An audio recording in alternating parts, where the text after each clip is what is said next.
ရန်နိုင်ငံညာပြန်လာတဲ့အကြောင်းရင်းထဲမှာဒီတခုပါတယ်အဲ့ဒါကတော့လွန်ခဲ့တဲ့တစ်နှစ်လောက်တုန်းကနေရာခွဲမယ်ဆိုပြီးတော့မခွဲဖြစ်လိုက်တာပေါ့နော်ဒါကတအိမ်ရဲ့အပြင်ဘက်မှာဟောပေါ့အသားလုံးကတော်တော်ကြီးနေတာပေါ့နော်အဲ့ဒါကိုဆရာနဲ့ပြန်လာပြတာပေါ့အလုံးကတော့ 7cm လောက်ဖြစ်နေပြီနောက်ထပ် 3cm တွေကလည်းရှိတယ်ကဲအဲ့တော့ဆရာခွဲရမယ်ဆိုပြီးဖြစ်လာတယ်ဆရာကတော့ဒေါက်တာဝီဖြိုးပါရှင်အင်မတန်မှစိတ်ရှည်တော့ချောကလည်းချောသဘောကလည်းကောင်းပါတော့ခွဲမဲ့ဆေးရုံကတော့မိုးကောင်း treasure ဆေးရုံမှာ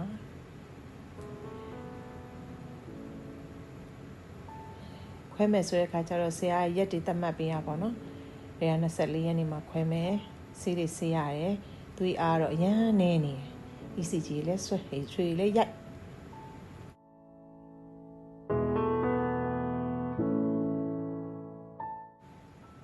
မနေ့က24ရက်နေ့ဆိုတော့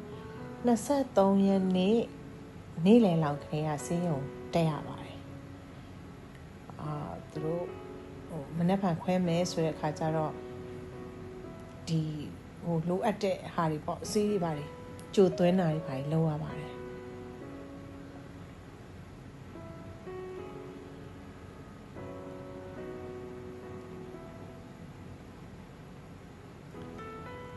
ဓာတ်လီကားထဲဝင်တော့ကိုဆရာကိုတွေ့ရတော့အားတက်သွားသေးတာ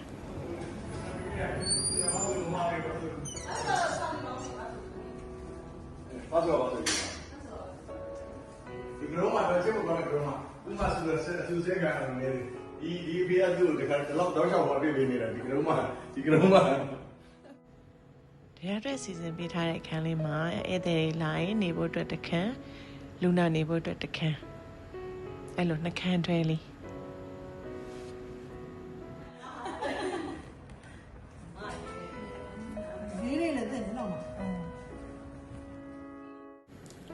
အောက်မှာ coffee ဆိုင်လေးလည်းရှိတယ်။အဲ့နဲ့သွားစားကြမယ်ပေါ့နော်။ဆိုင်လေးကချစ်စရာလေးဟိုးရှင်းတော့စာအုပ်ကလေးလည်းစီထားတယ်။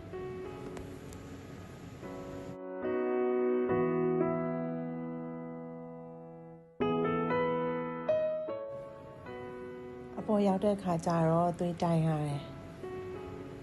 ပြီးတော့ဆရာလာပြီးကြည့်တယ်။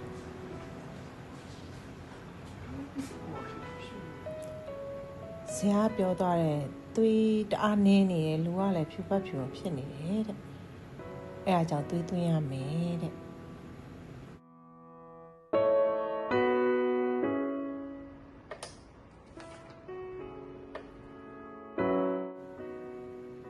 အဲ့တွေနဲ့စဖောက်ရပါပြီ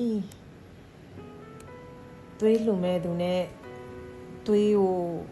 ကြိုက်မကြိုက်တိုင်းမှုအတွက်သွေးလာယူတာပေါ့နော်အမြင်ကိုစိတ်တရားညစ်တယ်ဒါမဲ့လည်းဘာတတ်နိုင်မှာလဲနော်တဖြည်းဖြည်းအိုလာပြီနာလာပြီပြီးရင်တေးအောင်မယ်ဒီလိုပဲစိတ်ထဲမှာတွေးထားပါတယ်သွေးစသွင်းမှပြီသွေးသွင်းတာကတော့4 နာရီလောက်ကြာတယ်အဲ့လက်ကတော်တော်လေးလဲနာဒါတော့သွေးသွင်းပြီးတော့အဲ့တိုင်းပဲထားတာအကူဒါကတော့လူနာဆောင်အရန်စိန်ကြတဲ့လူနာဆောင်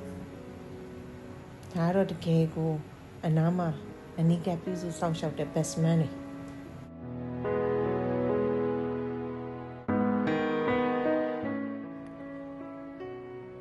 24ရက်နေ့မနေ့6 နာရီလောက်မှာဆီယမတွေကလာခေါ်တယ်ရားလေနိုင်ငံခြားမှာခွဲတာစိတ်ဓာတ်မလုပ်ချင်ဘူးမြန်မာပြည်မှာခွဲတဲ့ခါကျတော့ကိုယ့်လူမျိုးနဲ့လည်းခွဲရတယ်ကိုယုံကြည်စိတ်ချတဲ့ဆရာဝန်နဲ့လည်းခွဲရတယ်ပြီးတော့ကိုယ့်အနာမှာလည်းကိုယ့်မိသားစုရှိပေးတယ်တကယ်ချင်းနေမိတ်ဆွေတွေကလာမယ်အဲ့လိုလေးပေါ့နော်အဲ့လိုပဲခွဲခြင်းလို့ကိုမြန်မာပြည်ပြန်လာပြီးခွဲတာ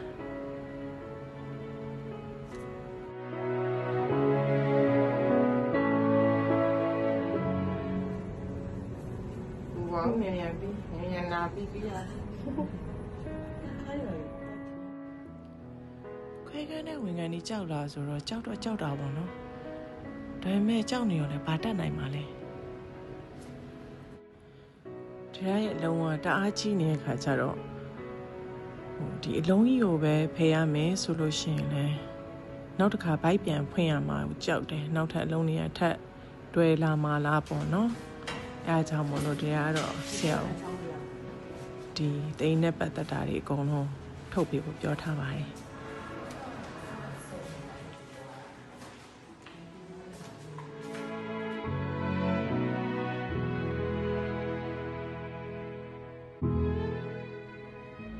ခွေးကန်းတွေကထွက်လာတဲ့အချိန်မှာတော့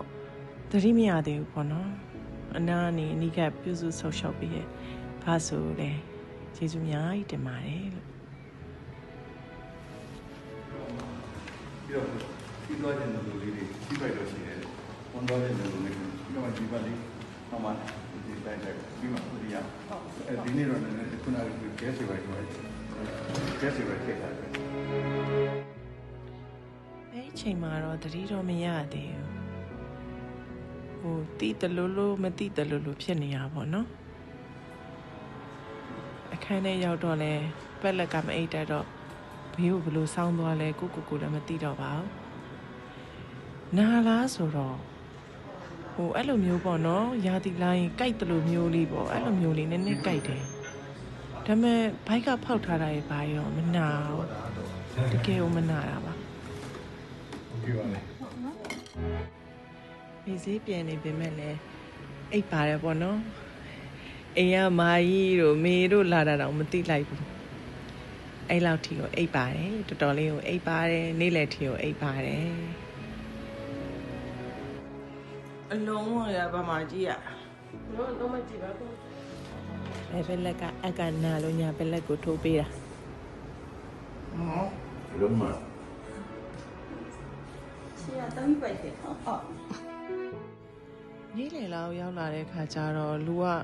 နာကျင်တာမရှိတော့ဘူးတော်တော်လေးကိုလန်းလာတယ်ပေါ့နော်အိတ်ချင်တဲ့စိတ်လည်းတိတ်မရှိတော့ဘူး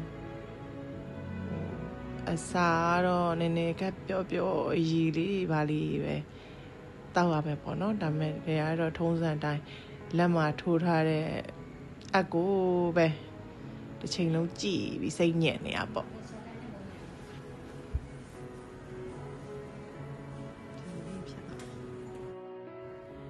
အလဲကျလာပြီးတော့ပြုစုဆောင်ရှောက်ပေးရဲ့သူနာပြုဆရာမလေးအကုန်လုံးကိုကျေးဇူးအများကြီးတင်ပါတယ်ဒါလေအဲ့ no မဟုတ်ပဲနဲ့ no လို့ဘာလို့အရေးတွေကိုမကြိုက်ဘူး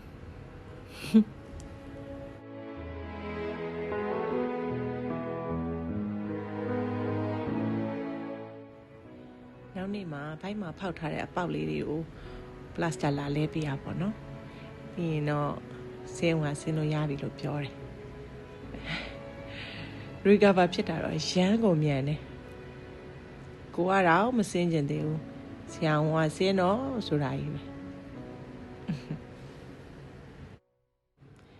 ဆင်းဝင်တက်တဲ့ချိန်တစ်လျှောက်လုံးဒီအုံးကြီးလေးတောက်တယ်နတ်တုတ်တာမိုင်းအောင်ကျေးဇူးတင်ပါတယ်နော်ကဲဆေးကဆင်းရပါပြီအစားအရာရာတေချာကျူးဆိုင်ပြီးခွဲစိတ်ကုသပေးတဲ့ဆရာဒေါက်တာဝေဖြိုးကိုလည်းကျေးဇူးအများကြီးတင်ပါတယ်ရှင်နောက်ပြီးတော့ဆေးရုံအုပ်ကြီးဒေါက်တာကျော်စိန်ထွန်းနဲ့ကိုလုံးအကောင်းဆုံးဖြစ်အောင်စီစဉ်ပေးတဲ့ဆရာဒေါက်တာတက်မောင်မောင်လည်းကျေးဇူးအများကြီးတင်ပါတယ်